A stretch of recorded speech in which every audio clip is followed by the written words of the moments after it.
In this video, I'm going to share 3 prerequisites that I believe you have to have before you start putting a lot of time and effort into building a network. And even as you are putting time and effort into building a network, it's really important to keep these 3 things in mind. Now, over the past 10 years, I've built a number of relationship-oriented CRMs, including Relatable. I've authored a book, Success in Your Sphere, and through this, I have helped thousands of business professionals build and maintain a personal and authentic network. Now, I'm not talking about like the sleazy networking that we all kind of are grossed out on, the everyone who just wants to cold connect on LinkedIn or exchanging business cards just in order just to get a quick referral. No, I'm talking about maintaining a set of trusted relationships over a long period of time where you truly like and want to continue maintaining touch with the person,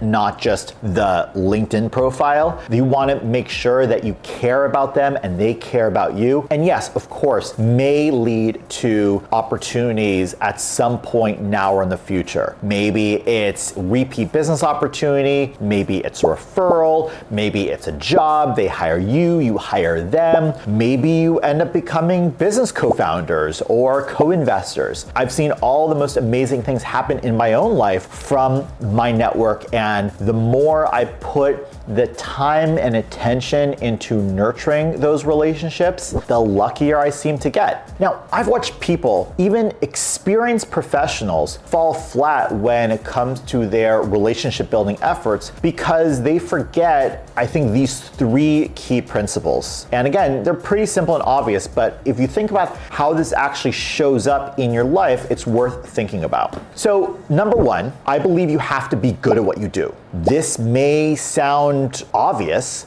but it's really important to think about, well, what am I really good at? If someone were to hire me, let's say to represent them in a real estate transaction or a legal transaction, or if they were to hire me or my firm, will I be good or will my firm be good at what I'm promising? Because again, just because you can get the referral or get the business opportunity doesn't necessarily mean you may do a good job. And let's face it, if you whiff on the actual business opportunity, well, what was that time and attention really going into? Now, listen, it's okay if you're starting your career, right? You're not necessarily good, but you're building up to it. But you want to have that mindset that you are trying to hone that craft, hone that skill. I realized when I was running my software development company a long time ago that yes, of course, I relied on my network and all these great things were happening. But at the core of it, I was getting referrals because it was coming from people who said, hey, Zvi and his team are really good at what they do. They're reliable, they can get the job done. They're the people that you can call if your project with another company is falling apart and you need a launch in the next couple of days. Zvi is the person, just quick introduction, don't worry, we'll figure out money, let's just get it off the ground. So yes, you have to be good at what you do before you think about trying to build relationships. Otherwise, you're kind of in trouble. The other point is, okay, once you're good at what you do professionally, this may sound a little counterintuitive, but you have to be interesting. Let's say you and I are trying to build a relationship and I try and learn a little bit about your hobbies or interests, and either you don't have anything going on, I just kind of scroll CNN, or you're not comfortable sharing about what your interests are, your own personal values, your life experience, your family. You're not giving much surface area for someone to connect with you on a human level. All you show up as is, I'm a professional, I'm a professional, I'm a professional. And let's face it, even if you're good at what you do, well, there are probably other people who are good at what you do too. So if you want to build a relationship where they know you and like you and trust you, well, they have to be able to know you. Sometimes this may result in a little bit of a personal crisis, and I realize wow, I don't really have any hobbies or have any interests. Now, that might be oftentimes the first thing I hear, but if you dig into it, there's usually something that interests you now or has interested you in the past. Even if you were to look at your bookshelf or what you're watching on Netflix these days, there's usually something that comes up a little bit.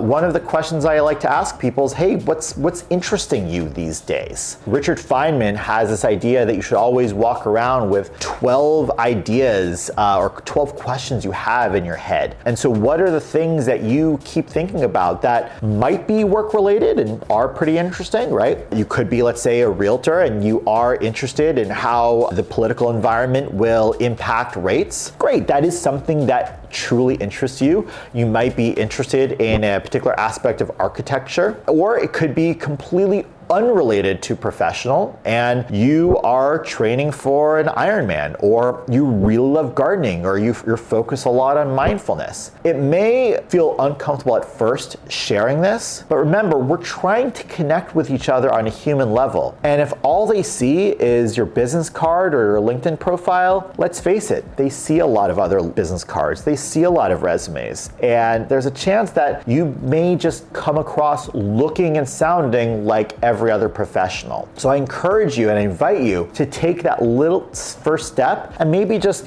share a little bit of a personal update with some of your contacts. When someone asks you, in your next business meeting, how it's going, it's like, hey, yeah, I just honestly read this really great book and I've been thinking a lot about it. And even if they move on or even if they're not interested in it, it helps them understand, okay, there's a human being behind this. And the last one, and this has been a journey for me too, is in addition to being good at what you do, in addition to being interesting, you have to be confident. And to help you walk through this, I imagine that you are walking into, let's say, the lobby of a conference. One person is totally confident and excited to be there and can't wait to meet people and is really excited to learn about people's stories, and hey, maybe something comes from it, maybe it doesn't. You can imagine that they probably have a pretty good time and they'd show up with really good energy and you would probably want to talk to them, versus someone who walks in, their eyes are darting around wondering who they can connect with, and when you're talking with them, it's very clear they are basically just trying to get your business card, or they can't wait to end the conversation and run away. I know this because I've been those two people. And the question I would have to ask for you is, well, who do you want to connect with? And therefore, who would you want to connect as? And I've found, especially over the past 4 or 5 years, being comfortable and safe in my own skin and really thinking about myself, not as someone who is unworthy, who doesn't belong there, and who has imposter syndrome. Like, yeah, those things, I encounter from time to time, but I find that when I'm going out and connecting with people, I'm truly interested in them. I really like them from the moment I first meet them, right? And if it turns out they are, somewhat, kind of pushing me away, instead of saying, oh yeah, of course, I'm a fool, what am I doing here? I better run away. It's kind of more of an attitude of oh, what's wrong with them? Great, let me move on to someone else. I've gone through my own personal journey on that, and I can see just the binary difference, even sometimes going to the same conference 1 year versus 2 years later and having a completely different experience and a different set of connections when I come in feeling that I belong there, or I'm willing to tell myself I belong there, versus saying, hey, what am I doing here? Case in point, if you